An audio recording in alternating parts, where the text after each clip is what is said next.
Hello बच्चों, सीखो स्वाध्याय चैनल पर आपका स्वागत है।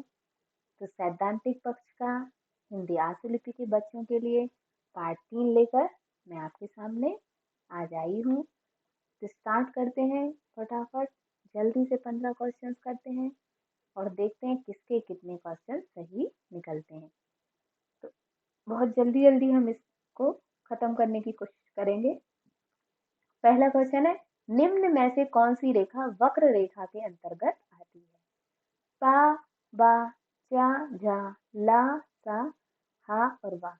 तो इसका आंसर फटाफट दीजिए, कौन सी रेखा आती है? सभी को पता है, पा और बा दोनों आपकी सरल रेखाएं इस तरह से बनती हैं। चा, चा आपकी इस तरह से बनती है, चा और झा। हा आपकी ऊर्ध्वगामी रेखा है जो कि इस तरह से बनती है। और अब आपकी कौन सी रेखा बच रही है ना? अब आपकी रेखा बच रही है ला और सा, क्योंकि यह रेखा आपकी बनेगी, पेंसिल का मूवमेंट सही नहीं आता है, ला और ये सा। वक्र रेखाओं का मतलब होता है जो रेखा झुकी हुई है, कर्व ली हुई हो, इधर से इस तरह की ये रेखाएं जो है ना वो वक्र रेखा कहलाती है। नेक्स्ट क्वेश्चन है, दीर्घ स्वर कितने होते हैं? तो दीर्घ स्वर कितने होते हैं आपके? दीर्घ स्वर हमारे 6 होते हैं, है ना? 6 आपके हस्त स्वर होते हैं और 6 ही आपके दीर्घ स्वर होते हैं। दीर्घ स्वर को हम किस तरह से रिप्रेजेंट करते हैं? तो 3 हमारे डार्क डॉट से और 3 हमारे डार्क डैश से हम इनको रिप्रेजेंट करते हैं। नेक्स्ट क्वेश्चन है हमारा, बिंदु स्वरों को हम और किस नाम से जानते हैं? बहुत अच्छा क्वेश्चन है, जल्दी से सोचिए कि बिंदु स्वरों को हम और किस नाम से जानते हैं? अग्र, पश्च, गहरे स्वर और हस्त स्वर। तो बिंदु स्वर को हम अग्र स्वर के नाम से जानते हैं, क्योंकि बिंदु स्वर जो है ना, पहले बिंदु स्वर आते हैं हमेशा, आप देखिए, और बाद में हमारे डैश स्वर आते हैं, इसलिए इनको हम अग्र स्वर के नाम से इनको जाना जाता है। ठीक है ना? तो ये बिंदु स्वर हमारे अग्र स्वर के नाम से जाने जाते हैं। निम्न व्यंजन रेखाएं अधोमुखी नहीं है। कौन सी ऐसी व्यंजन रेखा है जो अधोमुखी नहीं है? ट, ठ, थ, द, ग, घ और फा और बा। तो एकदम क्लियर हो रहा है, आप अपना क्वेश्चन आंसर लगाइए। 5 सेकंड वेट करते हैं। तो जी हाँ, इसका सही आंसर है गा। गा और घा जो है वो हमारी अधोमुखी रेखाएं नहीं है, बल्कि ये बाएं से दाहिने तरफ जाने वाली रेखाएं हैं। नेक्स्ट है, ऑफिसर ऑफ फर्स्ट ग्रेड बनने के लिए शब्द गति कितनी होनी चाहिए? जो फर्स्ट ग्रेड के ऑफिसर होते हैं उनके लिए 80 से 100, 100 से 120, 120 से 140, 140 से 160। तो अपना आंसर फटाफट लगाइए। जी हाँ, इसका आंसर है घा, 140 से 160, जो कि एक रिपोर्टर के पद के लिए होती है, और ये फर्स्ट आपका जो ए क्लास ऑफिसर है वह उसकी श्रेणी में ये ऑफिसर आता है। ठीक। नेक्स्ट है, श्रेष्ठ वाक्यांश वही है जो आसानी से जोड़े जा सके, आसानी से पढ़े जा सके, बिना लेखनी उठाए लिखे जा सके, या उपर्युक्त सही। तो इसका आंसर है उपर्युक्त सही। अपने आंसर भी जरूर करते जाएं, फिर बाद में मैच करिए कि आपके कितने आंसर सही हो रहे हैं। नेक्स्ट है, निजी सचिव को पत्र व्यवहार के लिए किस लिपि का ज्ञान आवश्यक है? पत्र व्यवहार के लिए, है ना, किस लिपि का ज्ञान आवश्यक है? हस्तलिपि, आशुलिपि, टंकण और अंग्रेजी। तो जब उसको पत्र व्यवहार जो है ना करना होगा निजी सचिव को, ये निजी सचिव की बात हो रही है, तो उसको आशुलिपि का ज्ञान होना आवश्यक है। जब वो आशुलिपि में अपने अधिकारी के द्वारा दिया गया जो भी उन्होंने मैटर बोला है उसको फिर वह पत्र के रूप में उसको डालता है या उसकी ड्राफ्टिंग करता है। तो सबसे पहले वो इतना अधिकारी जो है आपकी किसी भी स्पीड में बोल सकता है, उसको आशुलिपि में उस समय लिख लिया जाता है और बाद में उसकी ड्राफ्टिंग करते हैं टंकण का कार्य करके। कर्मचारियों में कार्य का वितरण कहलाता है प्रबंधन, उत्तरदायित्व निर्धारण, कुशलता या कोई नहीं। तो जो कर्मचारियों में कार्य का वितरण क्या हो रहा, उत्तरदायित्वों का निर्धारण, सभी में कि किस तरह से उत्तरदायित्व उनको दिए जा रहे हैं।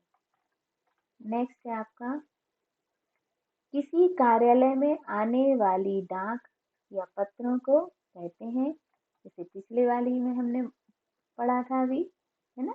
तो इसका जस्ट अपोजिट है आवक, जावक, डाक टिकट और रजिस्ट्री। तो आने वाली जो डाक है वो हमेशा आवक डाक कहलाएगी। डाक दो तरह की होती है, आवक और जावक। तो जो डाक कार्यालय में आ रही है वो आने वाली डाक आवक है, जो जाने वाली है वो जावक डाक है। रेल पार्सल का अधिकतम भार क्षमता है, जो रेल की पार्सल होता है उसकी बात हो रही है, जो आपका रेल पार्सल के द्वारा जा रहा है, तो वो है आपका 1.5 क्विंटल है। इससे ज्यादा का भार जो है आप रेल पार्सल के द्वारा नहीं भेजा जा सकता है ना। 1.5 क्विंटल मीन्स 150 क्विंटल, इतना बहुत वजन होता है। तो इतना वजन जो है ना वो आप रेल के द्वारा भेज सकते हैं। नेक्स्ट क्वेश्चन है आपका, बैंक में निर्धारित समय के लिए जमा की गई राशि कहलाती है, एक निर्धारित समय के लिए जो कहलाती है, चालू खाता, बचत खाता, फिक्स डिपॉजिट या चेक। तो एफडी है ना, फिक्स डिपॉजिट एफडी, निश्चित समय के लिए, इसको आप निश्चित समय के लिए 2 साल 11 महीने, मतलब जिस हिसाब 3 महीने, अब तो बहुत छोटे छोटे टाइम के लिए भी डिपॉजिट होने लगा।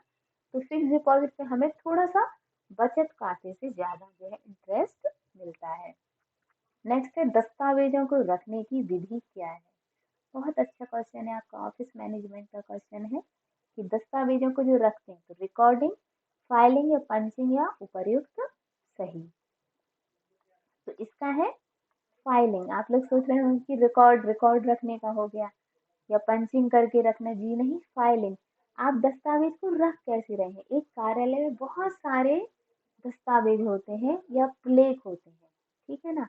तो अगर आप उनको सही से फाइलिंग करके नहीं रखेंगे, फाइलिंग की बहुत सारी विधियां होती हैं, आपका ऑफिस बड़ा है छोटा है, किस तरह के डॉक्यूमेंट्स कितने हैं, उस तरह की विधि को सही से अपना के हमें फाइलिंग करनी चाहिए। तो हम समय रहते हुए जब भी हमें जो डॉक्यूमेंट्स चाहिए वो हमें मिल जाएगा। नेक्स्ट है, बहुउद्देशीय मशीन है, मतलब जिससे बहुत सारे उद्देश्य पूरे होते हैं, टैली प्रिंटर, कंप्यूटर, कैलकुलेटर और प्रिंटर। तो इसका आंसर बताइए, जल्दी से अपने में टिक कीजिए। जी हाँ, तो इसका सही आंसर है कंप्यूटर, है ना। कंप्यूटर एक ऐसा साधन हो गया है, ऐसी मशीन है जिससे हम बहुत सारे काम कर सकते हैं। चाहे आप टाइपिंग कर लीजिए, चाहे बच्चों को गेम खेलना है गेम खेल लीजिए, चाहे आपको मूवी देखनी है आप मूवी देख लीजिए, जो भी काम आपको वहाँ पे करना है आप वो काम कर सकते हैं। चुनावों से संबंधित प्रकाशित सूचना होती है, आपके पत्र व्यवहार का ये एक है चैप्टर, उससे लिया गया है। चुनावों से संबंधित प्रकाशित जो सूचना होती है उसे क्या कहा जाता है, श्वेत पत्र, बजट, गजट और संकल्प। तो ये आपकी जो जी होते हैं वो गजट में निकलती है, गजट बोला जाता है। बजट तो है ना, ईयरली आता है, तो ये इसका है गजट, ठीक है ना। जो चुनाव से संबंधित जो भी सूचना होगी वो गजट में प्रकाशित होती है। अंतरराष्ट्रीय पार्सल सामान्यतः किससे भेजे जाते हैं, जो अंतरराष्ट्रीय आपके पार्सल भेजे जा रहे हैं, ईमेल, एयरमेल, रेलमेल और सड़क मार्ग। तो अंतरराष्ट्रीय एयरमेल से ही भेजे जाते हैं, क्योंकि अगर अंतरराष्ट्रीय जा रहे हैं पार्सल तो वहाँ पे रेल मार्ग बिल्कुल भी नहीं होगा, क्योंकि बहुत से ऐसे देश हैं जहाँ पे हमारी स्थल सीमा मैच करती है, बहुत से ऐसे भी हैं जहाँ पे आपकी समुद्री मार्ग से होता है। लेकिन बहुत से ऐसे भी देश हैं जहाँ पे हमारा कुछ भी नहीं है, हमारे आसपास या पड़ोसी देश वो नहीं है। तो फिर इसलिए सारे ही जगह जब अंतरराष्ट्रीय की बात आती है तो एयर मेल से ही वहां पर भेजे जाते हैं। तो आशा करती हूँ कि आप सारी ही सीरीज अच्छे से देख रहे होंगे, समझ रहे होंगे, क्योंकि जितने क्वेश्चंस आप हल करते जाएंगे आपका कॉन्फिडेंस भी बढ़ता जाएगा। तो वीडियो देखने के लिए धन्यवाद। Thank you.